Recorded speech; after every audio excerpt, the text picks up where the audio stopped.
नमस्कार दोस्तों, अगर आप चैनल पे पुराने हैं ना तो आज मतलब आपने देखा होगा कि पहले मैं कुछ पेड टूल्स का यूज़ करके पोर्टफोलियो रिव्यू करा करता था, लेकिन वो हमने छोड़ दिया। फिर हमने उन टूल्स का, क्योंकि वो टूल्स बहुत ज़्यादा एक्सपेंसिव पड़ रहे, उन टूल्स ने मतलब आप ये मानो कि पहले जो उनका सब्सक्रिप्शन था साल का 4,000 रुपये था, फिर उन्होंने 6,000 किया, फिर 8 किया और 6 महीने के अंदर वो सब्सक्रिप्शन 12-14 हज़ार रुपये पर पहुँच गया।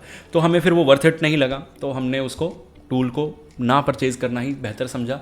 लेकिन अब हमने एक नए टूल का यूज़ किया है जिसमें हम पूरी वीडियो में सिर्फ एक पोर्टफोलियो रिव्यू करेंगे। क्या आपके लिए ये वीडियो यूज़फुल होने वाली है? तो वीडियो को ध्यान से देखो। अगर इतना डिटेल में आप पोर्टफोलियो रिव्यू चाहते हो तो हम मुझे कमेंट जरूर कीजिएगा। ये वीडियो एक एक्सपेरिमेंट है, तो आपको हेल्प करेगी या नहीं करेगी, या ओल्ड वीडियोज़ जैसे मैं बनाता था कि जिसमें मैं मल्टीपल रिव्यूज़ करता था, वो वाली आपको ज़्यादा अच्छी लगी, तो दोनों ऑप्शन आपको चूज़ करना है, मल्टीपल पोर्टफोलियोज़ या एक पोर्टफोलियो इतना डिटेल में, क्योंकि इसमें समझ मेरे हिसाब से ज़्यादा आएगा।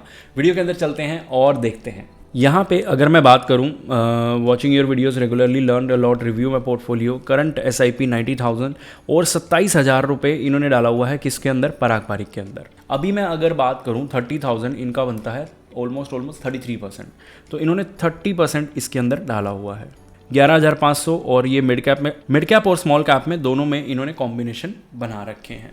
नया जो इन्होंने ऐड करना है मैं उसको अभी कंसीडर नहीं करूँगा, मैं सिर्फ और सिर्फ बात करूँगा अभी के पोर्टफोलियो की। और अब आप ये बोल रहे हैं कि जो डिस्ट्रीब्यूशन अर्ली था उसको मैं अगर बढ़ाऊँ तो मतलब 40,000 से मैं SIP बढ़ाऊंगा तो BOI फ्लेक्सी या bank of India flexi cap और पराग पारिक में डिवाइड कर दूंगा, वो बात की बात है। लेकिन अभी के लिए पोर्टफोलियो की अगर मैं बात करूं तो पोर्टफोलियो डबल रिटर्न्स बना के दे रहा है आपको बेंचमार्क से, सिर्फ निफ्टी 50 से कंपेयर कर रहा हूं। लेकिन अगर निफ्टी 50 का ये नंबर 114% है तो डेफिनेटली ये पोर्टफोलियो कैटेगरी एवरेज को भी बीट कर रहा है, जो कि आसान नहीं होता। हायर रिस्क, लेकिन ये वाली प्रॉब्लमेटिक चीज़ है, अगर आप रिस्क थोड़ा सा हाई ले रहे हो और रिटर्न्स हायर जनरेट कर रहे हो तो थोड़ा सा प्रॉब्लमेटिक है। लेकिन अगर हम जा रहे हैं, ड्रॉ डाउन भी हायर है, यानी कि पोर्टफोलियो गिरेगा भी ज़्यादा और रिस्क भी आप ज़्यादा ले रहे हैं, लेकिन ये नंबर 20% के अंडर है। ये हमारे सारे पैरामीटर्स पे बिल्कुल खरा उतरता है। अगर मैं इसको ग्रीन करना चाहूँ तो यहाँ पे इसको मैं ग्रीन कर दूँगा, ठीक है। मतलब ये सारे वो पैरामीटर्स हैं जो मुझे ठीक लगे, और कहीं पे भी मुझे ठीक नहीं लगता तो मैं उसको आपको रेड मार्क करके दिखा दूंगा। अब अगर मैं मैक्सिमम बोलूं कि इन्होंने जो बना रखा है कॉम्बिनेशन, उसमें भी इनका जो ओवरलैपिंग है वो 22% है, कोई ज़्यादा दिक्कत वाली बात है नहीं। और दोनों की पर्सनैलिटी फंड्स की बहुत ज़्यादा अलग है, ये आप हमारी एक वीडियो में भी जाके देख सकते हैं, पिछले हफ्ते ही हमने डाली थी, ठीक है। अब यहाँ पे 2023 में बात करूँ तो इस पूरे पोर्टफोलियो ने बहुत ज़बरदस्त परफॉर्म किया। 2024 में भी 25 जो साल था वो नहीं संभाल पाया ये पोर्टफोलियो, जहाँ मार्केट में पॉजिटिव 11% के आसपास रिटर्न थे, इनका पोर्टफोलियो -2% पे पड़ा हुआ था। अब ये प्रॉब्लम आ जाती है कि अब मार्केट यहाँ पे 10% डाउन हो भी गया, इनका पोर्टफोलियो स्टिल 3-4% और डाउन चला गया। तो अब अगर मैं बात करूं कि इनके पोर्टफोलियो में total return, absolute return calculate करते हुए चलें तो यहाँ पे 75% थे और यहाँ 28% थे। अब 75 से इन्होंने 5% लूज़ कर दिया तो ये आ गए 70% पे, और यहाँ 38, और ये ऑलमोस्ट मार्केट आ गया 28 to 30% पे। तो वो जो 114 वाला नंबर था ना, वो यहाँ पे सटीक बैठता है कि मार्केट ने 30-40 रिटर्न दिए, कैटेगरी एवरेज ऑलमोस्ट 62 के आसपास था, और ये इन्होंने रिटर्न दिए 70%। तो पोर्टफोलियो अच्छा है, जो स्टेबिलिटी मिली है वो पराग पारिक की वजह से मिली है। तो मेरे हिसाब से 30% पराग पारिक में स्टिल ज़्यादा है, लेकिन ठीक है। अब वहाँ पे प्रॉब्लम ये है कि इस समय ना मार्केट 2 साल लगातार गिरा है और 2 साल चढ़ा हुआ है, तो ये नंबर हमें अच्छे लग रहे हैं। लेकिन अगर ये मार्केट कम्प्लीटली बुल रन में होता तो शायद ये पोर्टफोलियो कैटेगरी एवरेज को बीट ना कर पाता। तो एक चीज़ जो मुझे लगती है जो रिटेल इन्वेस्टर प्रॉब्लम फेस करता है उसके बारे में बात कर लेते हैं। सीजनल कैसे? अब ये पोर्टफोलियो वोलेटाइल मार्केट के लिए परफेक्ट है।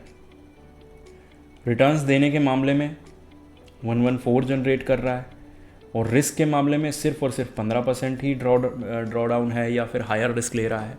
लेकिन प्रॉब्लम क्या है, जब मार्केट बुल रन होगा तो ये पोर्टफोलियो थोड़ा सा वीक पड़ जाएगा, ये एकमात्र प्रॉब्लम है।